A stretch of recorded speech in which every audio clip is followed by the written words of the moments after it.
నిజంగా అది ఒక సిగ్గులేనటువంటి నువ్వు చేసినటువంటి నిజంగా ఒక జుగుప్సాకరమైనటువంటి ఆ మాటలు ఏవైతే ఉన్నాయో, నిజంగా అసలు నీకు ఇంటెలిజెన్స్ ఉందా? లేదు అంటే నీకు మన పురాణాలపైన వాటిపైన నిజంగా అవగాహన ఉందా? లేదా? ఈ విషయం చూస్తే అర్థమైపోతుంది క్లియర్‌గా.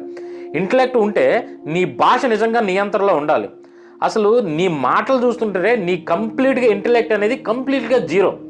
యాక్చువల్‌గా ఏం తెలుసు నీకు హిందూ దేవతల గురించి? ఆ రేప్ జరిగాయని, లేదంటే ఎక్కడ సీతాదేవి గురించి, లేదంటే ఆ ద్రౌపది గురించి నువ్వు మాట్లాడేంత రేంజా?